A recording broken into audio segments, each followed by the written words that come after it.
Sound is a mechanical wave, meaning that it requires a medium in which to travel.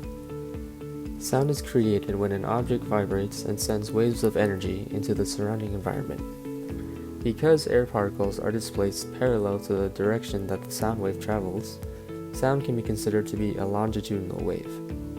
Sound waves generally have greater speeds in denser substances since neighboring particles bump into each other more easily and propagate sound waves faster. Because of this, sound travels more slowly through gases than in liquid or solid mediums. Even though sound passes more quickly through denser mediums, its acoustic energy is also more quickly absorbed and dissipated into heat, causing sound to become quieter. This is why sound is harder to hear if its source is confined in a room. However, when sound comes across a denser medium, not all of its waves pass through. For example, when sound waves encounter a smooth, solid surface, some waves reflect, bouncing off and often scattering in random directions. So now let's look at some graphical representations of waves. What's the difference here? I kind of marked it in red. It's the difference between the same points after one wave cycle, and this is one of the variables that we're going to be using to describe waves. Namely, it's lambda, which is known as the wavelength. We also have t, which is known as the period, and it's analogous to wavelength in that it's the time it takes for this point over here to reach that point over there when this wave is moving that way, if it were animated. We also have a, which describes the minimum and maximum vertical heights of the wave. And this is the formula that puts it all together. K is the wave number. It's not crucial for understanding how waves work, but basically it just describes if it's going to be like that or like that. And we also have the phase shift here.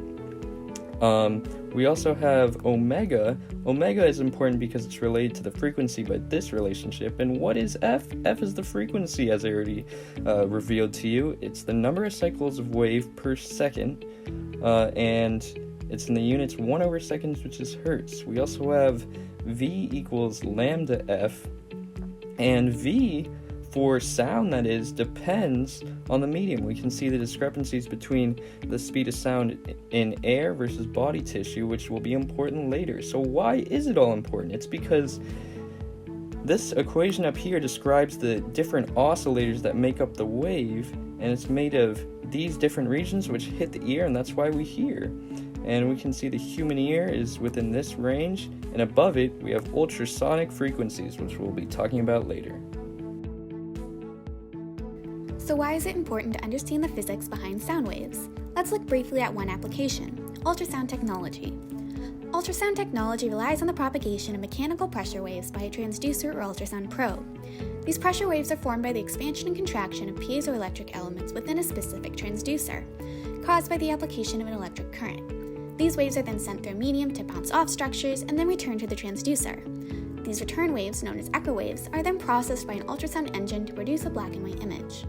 Creating images using ultrasound tech relies on three main interactions: the reflective properties of sound waves to distinguish boundaries, the redirective properties of sound as it encounters distinct surfaces, and the attenuation that occurs with the conversion of acoustic energy into heat energy. Ultrasound technology also relies heavily on variable frequencies to produce images. Emissions of variable frequencies can occur by utilizing different transmitters with smaller or larger piezo elements. Smaller piezoelectric elements result in lower frequencies and greater visibility of deeper set structures, while larger elements cause high frequencies, which enable better resolution for shallow structures. So why is it important to understand ultrasound tech? Consider the diagnostic capabilities with such technology.